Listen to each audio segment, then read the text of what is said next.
Doug talks with Rafael Barlowe to give a recap of the Charlotte Hornets draft, and we lead with interest in both Miles Bridges and P.J. Washington. That's on a Friday edition of Locked On Hornets. We're Locked On Hornets, part of the Locked On Podcast Network, your team every day. In a minute, cuz we live.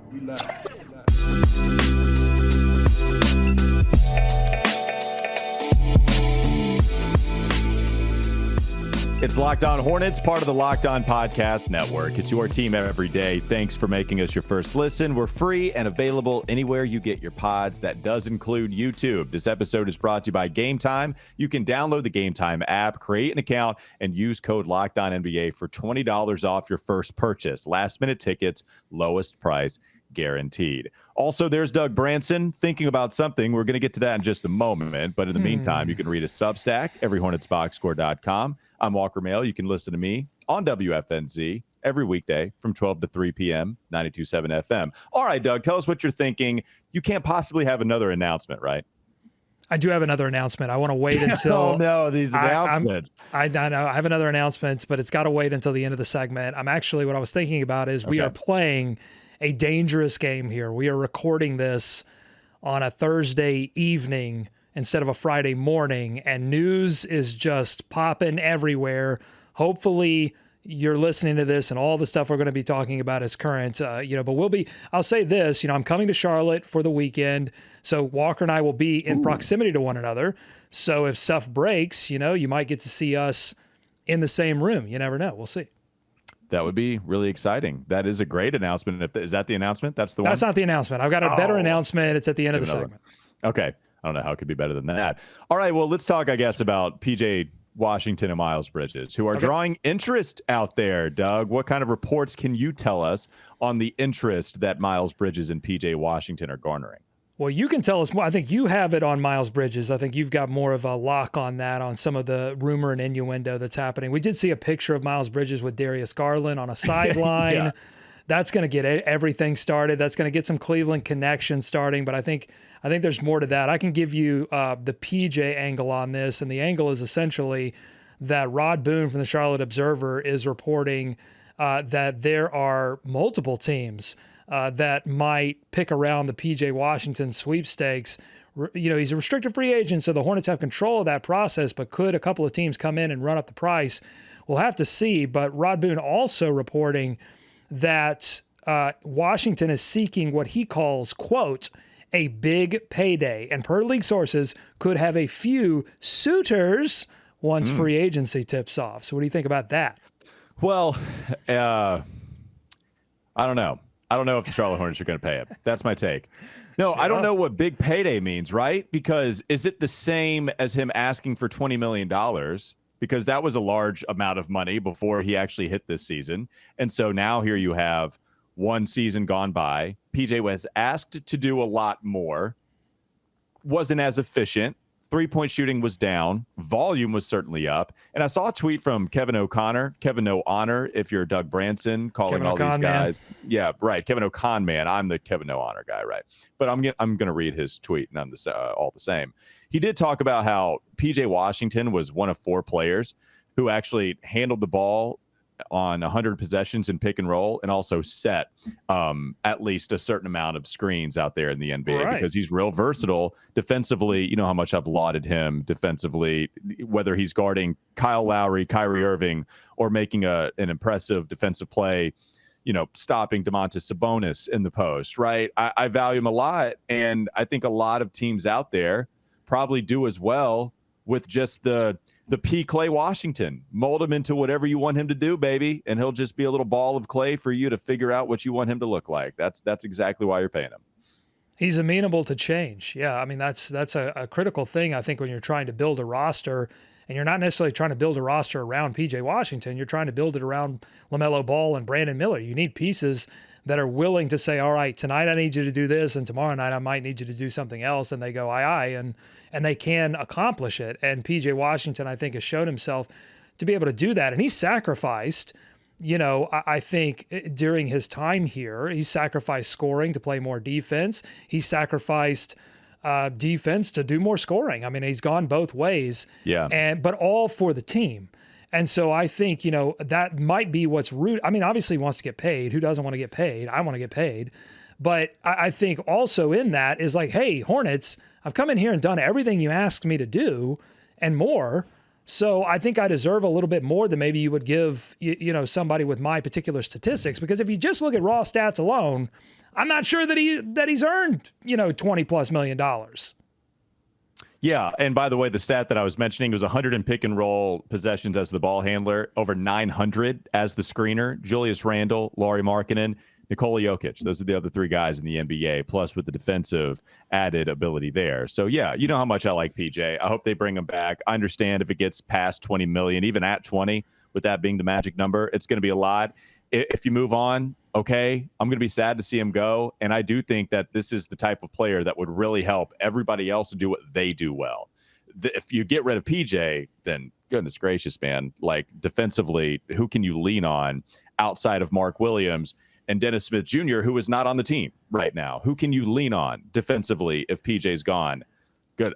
Cody Martin, who's only played like 7 games. Isn't that part of it too? Part of PJ's calculus when he goes to the Hornets and 100%. Look, another suitor has to come along and put a deal down. But if he's looking for a long-term extension with Charlotte and he has a certain dollar amount, you have to look at the roster and go, what else you got, Charlotte? Like, how are you going to replace me?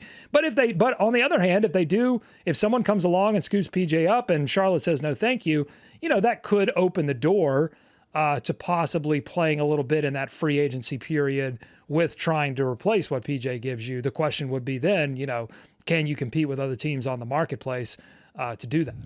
All right, so let's go to Miles Bridges. Where is the interest coming from, you ask? Well, we got the Darius Garland photo, okay? And everybody was rolling with that. Interesting, doing the Brian Windhorst thing. But then we got Brian Windhorst doing something on ESPN Cleveland, Doug. He's at it again. Oh, Wendy, at it again. Look, he is the guy when he speculates on anything, your antenna has to go up. Because I can speak to when he joined me on Weston Walker, when I asked him, is Michael Jordan about to sell majority stake in this team?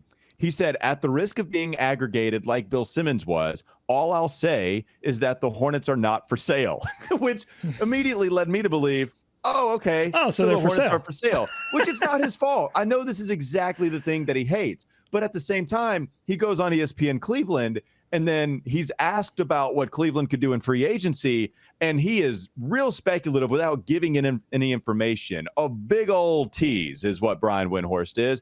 He said, I shouldn't even be teasing you guys, but there are some rumors about crazy stuff going on with Cleveland. I shouldn't even be saying this.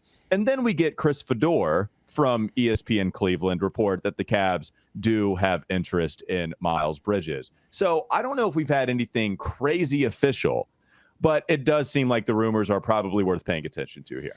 Oh, questions, Wendy. He's just asking questions. Who, what, Wendy, and why. That's old Wendy. Just asking questions, not giving any answers, just going to ask a few questions. But I think look, I think it would be, we talked about this on the last show. I think people are overestimating they're underestimating the interest that Miles is going to draw. I think there will be certain teams that are going to go, no thanks, the off-the-court stuff scares us too much. And it's not just the felony domestic violence charges. There were issues right before that, going into that free agency period that had all of us asking questions about his maturity, about his ability to, step up into a leadership role and to handle the contract that he was about to get. And so I think teams are going to have those questions, but I don't think all teams are going to have those questions. Or just not care. Yeah. Right. Well, not care, but they also might lose out on option 1 or option 2 in free agency and be so desperate to compete that they're willing to compromise, whatever soul they have to make a move for whoever. And Miles might be one of the players on that list. And so I think we have to watch for that. Now, what's the dollar amount going to be? Because look, if somebody offers them mid-level money, then I think the Hornets go, okay, fine, mid-level, we're good with that. But what happens if that number jumps to 20, to 25, it gets closer and closer to that $30 million number that he was going to make originally, then all of a sudden it becomes a much more difficult decision for Charlotte. The only other thing I'll say about Miles Bridges before we move on, it's that everybody had Detroit pegged as a team that would come in the first go around on restricted free agency. That's just because of the Michigan ties. I know everybody was paying attention to him. I'll say this, not any sources confirming. I don't have sources. This is Walker Mail of Locked On Hornets. I don't have sources. But what I will say is I did hear about Indiana being that team that wanted him the first time, and they were going to make a run at him. There's your speculation music. Yes.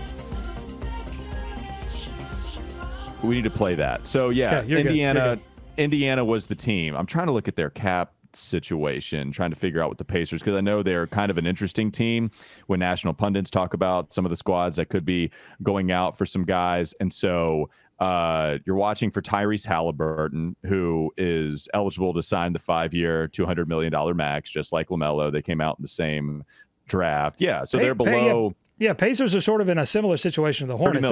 If they renounce, then they're going to have some cap space, but they've got to renounce some people that they've got on the books. Yeah, so according to the Bobby Marks free agency guide, they're below the $136 million salary cap, $32 million, what they have to work with. Miles isn't going to get that. I mean, Indiana, I'll put that team as the team to possibly watch out for. They drafted Ben Mathurin, I guess, out on the wing. You have Duarte, you have Miles Turner, you have Tyrese. Yeah, I mean, you could talk about that guy being a 3-4 help, especially at power forward. They just drafted Jarris Walker. Miles, that would be another team that I'd say to pay attention to for whatever it's worth. Yeah, final thoughts?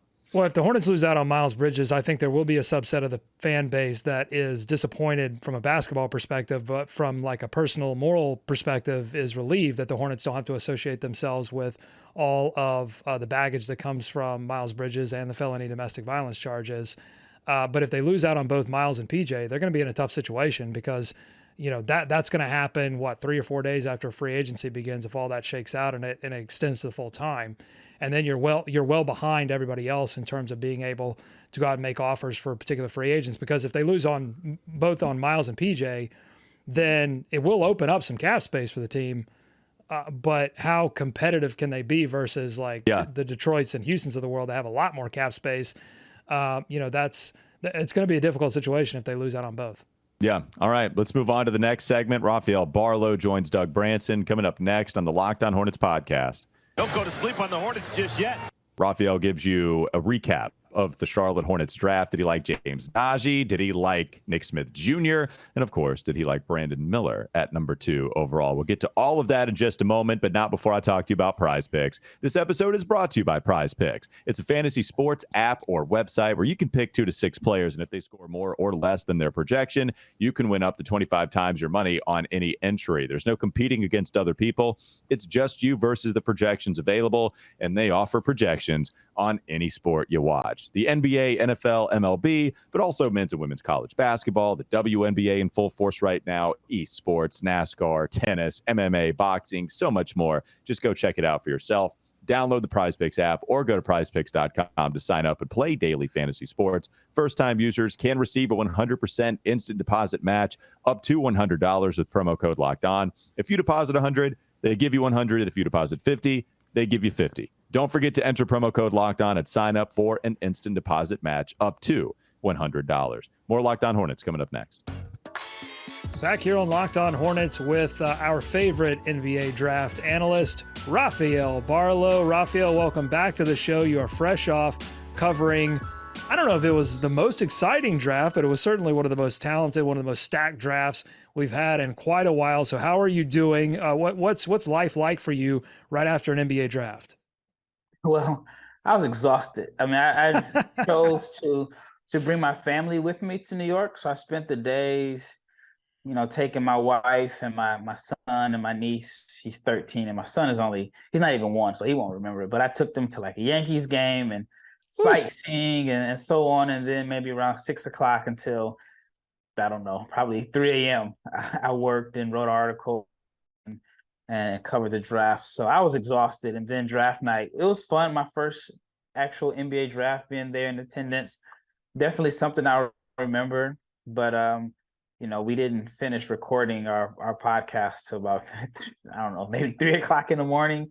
And then I had an early flight. So still trying to catch up on my sleep, and then I get back to Dallas, and it's a gazillion degrees here. So, Right. that doesn't help you when you're when you're tired. The heat makes it worse. But Well, at least you had plenty to talk about. Maybe not with the first pick, but certainly with that second overall selection by the Charlotte Hornets. It went back and forth. The odds went back and forth, but ultimately the Hornets landed where I think a lot of people thought they would this entire time, which was Brandon Miller. And, that I've been on the Scoot wagon for a long time, but I've accepted the fact that they've taken Brandon Miller, and I'm ready to hear all of the positive takes on Brandon Miller, telling me why Brandon Miller was the right choice for the Charlotte Hornets, because that's the choice they made. And so who better to have on the show than you, because I've listened to a lot of NBA Big Board, and I know you are a big Brandon Miller advocate. So for me and everyone else on the show, why did the Hornets make the right choice here, taking Brandon Miller over Scoot Henderson? Well, one, I just think that you have the positional size and versatility. He's 6'9", average roughly 19 points per game, 8 rebounds per game, and shot 38% from three on 7 attempts per game. And for the majority of the season, he was over 40% from three, had a historically bad NCAA tournament, and that's why the numbers dipped to below 40. But he rebounds, he defends, he knocks down open shots. And even though he shot a good percentage from three, very few of his threes came in the corner. And so I think that percentage would even be higher if you have a LaMelo Ball that can find him in the corner. So he gives Charlotte versatility. They can run some really big lineups with him at the three, even if Nick Smith Jr., who we'll probably talk about later on, is on the floor. At some point, you got 6'7", 6'5", 6'9" at the 1, 2, and 3 spot. I think Miller can play the 4 and some closing lineups. So I like the versatility. And then he was a guy that prior to this season, I thought his greatest asset or attribute was his ability to score at like the mid post and elevate over the top of smaller defenders in the mid range. And that's something that was totally frowned upon in Alabama's offense. So he has a lot more game than he was able to show at Alabama as a freshman. Now, I know a lot of the word on Brandon Miller is that he has to get stronger. It's something that he admits. He knows he has to get stronger. Why should fans be confident that that's something that Brandon Miller is going to be able to easily accomplish now that he's in the NBA? Well, other than maybe Scoot Henderson and Cam Whitmore, every player needs to get stronger. And even if they look like they're, ready for the NBA physicality, they still have 19, 20-year-old strength compared to, somebody that's 28. So I think that's something that if I can put on every single player scouting report. I mean, Wembanyama needs to get stronger.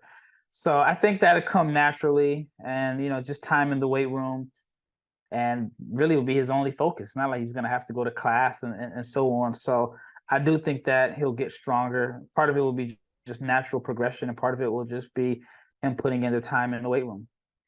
So the Hornets still have Terry Rozier under a multi-year contract. They just signed Miles Bridges to a qualifying offer, and a lot of people and P.J. Washington to a qualifying offer, and a lot of people expect the Hornets to be very competitive in terms of bringing both of those players back in restricted free agency.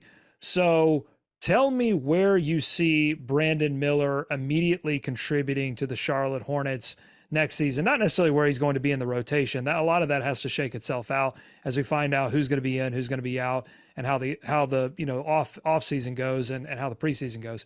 But just in terms of skill set, like when you imagine his season ending next season, where has he ultimately contributed early on for the Charlotte Hornets?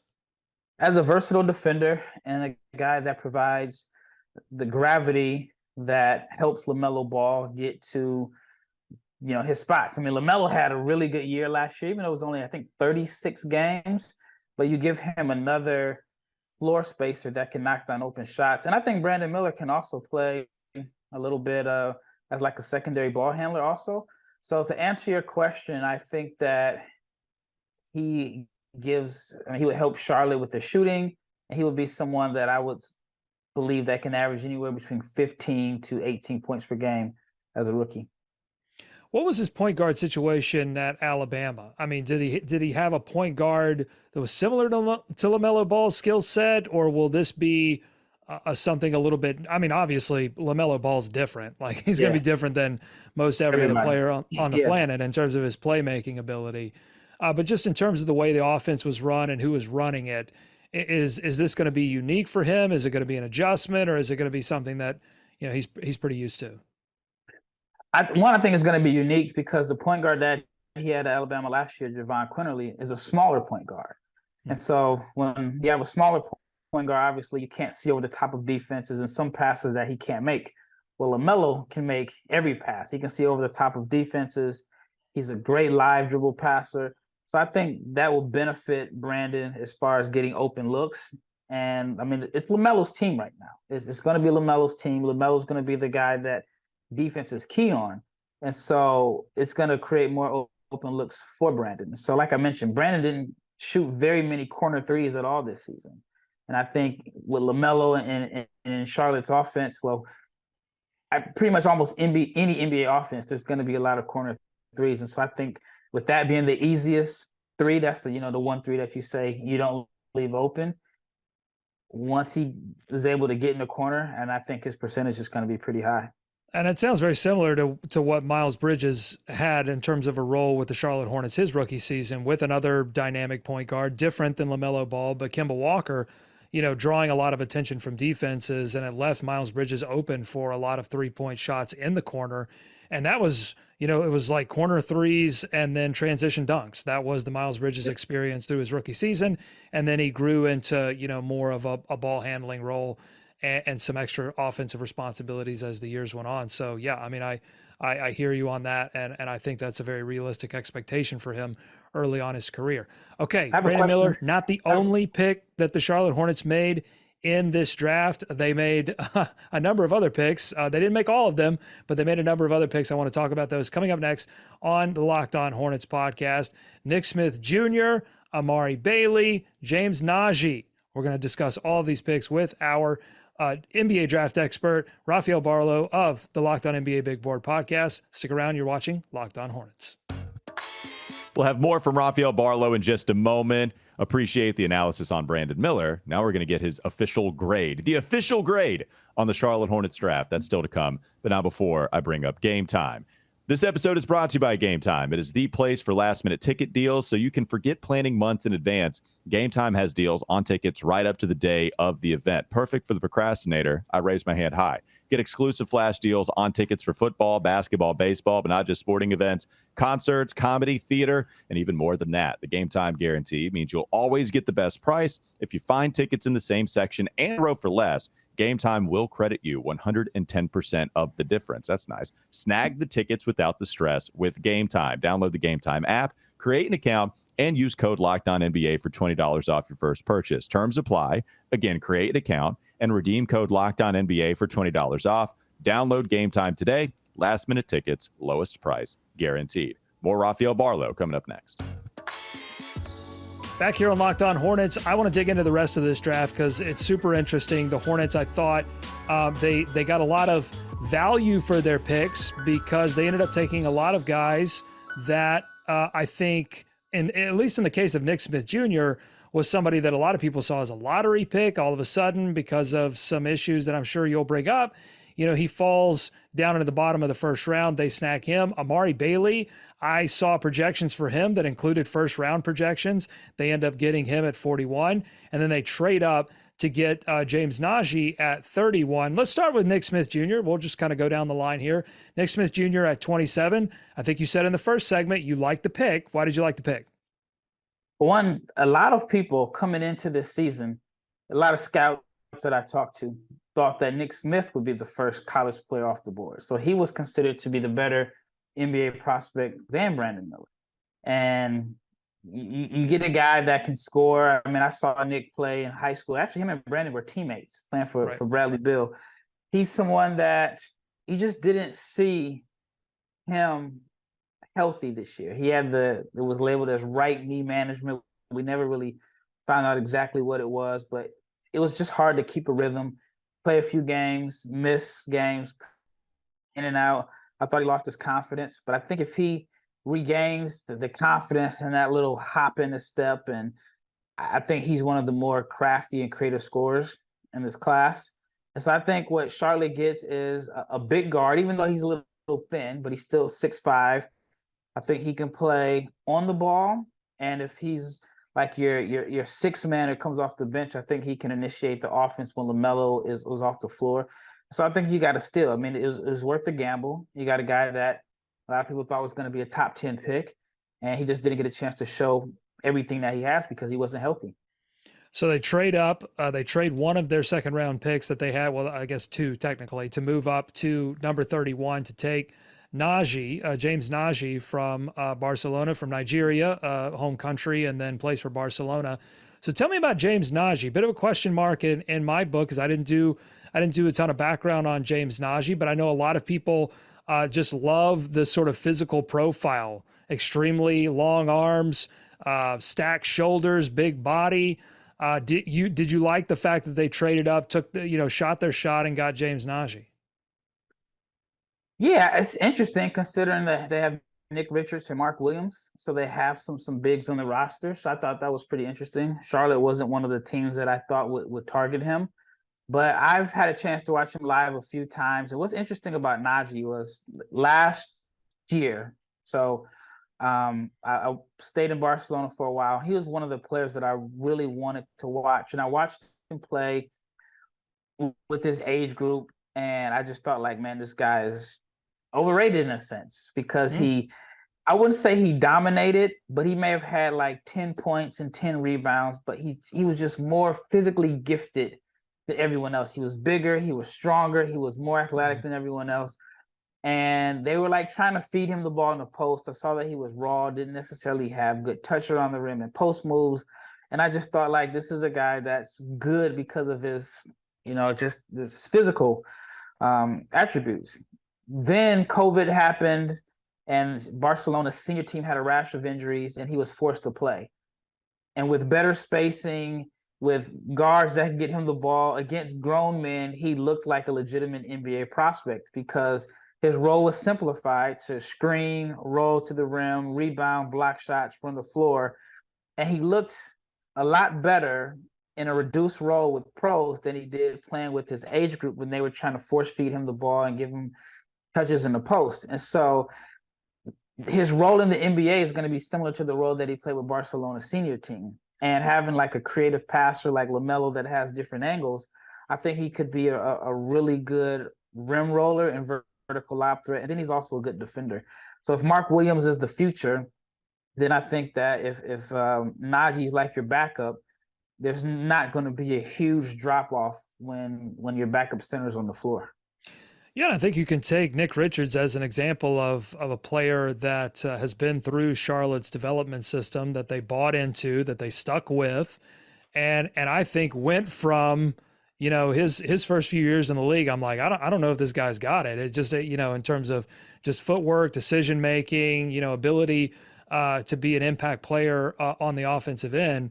He's now not only a competent player. I'm comfortable with him being the backup center to Mark Williams. So I think Hornets fans can have some confidence that the Hornets know how to develop bigs, and James Nnaji now enters that system, whether it be with the Greensboro Swarm or whatever, if he's a draft and stash until a few years from now when he enters the system. The Hornets have proven that they can develop bigs, so it's going to be super interesting. I know my co-host Walker Mail is more excited about his defensive upside and necessarily the offense, because I've looked at the offense of highlights, and I think like the highlights look really great, but the low lights look really, really bad. Like I haven't seen a lot of like normie lights of him where I go, oh yeah, just a possession to possession, this is going to be a guy you can count on. It just seems like you're going to go through some highs and some lows. But Walker really loves the defensive upside. What do you see defensively from James Nnaji? And do you think the Hornets were more attracted to that than possibly his offense? Yeah, just because the defense, I think it's harder to turn a good offensive player into a good defender. But I think if you have a good defender, especially at the center position, I think it's easier to make him, a competent offensive player. So with Nnaji, you're going to get the effort. He's going to rebound. He's going to make the hustle plays. He's going to protect the rim. And so I definitely see that his defense is ahead of his offense right now. But even if it doesn't necessarily catch up, I think even if he reaches his max potential, he's not going to be a guy that's going to space the floor or that you give the ball to on the post and say go to work. But I had a question for you regarding like Miles Bridges and even like Nick Richards. Do you think like LaMelo played a huge role in their development with his passing and his size and his ability to find them in different spots on the floor that maybe a smaller point guard couldn't find? And then do you think that would be, do you think like Brandon Miller and James Nnaji can benefit the same way?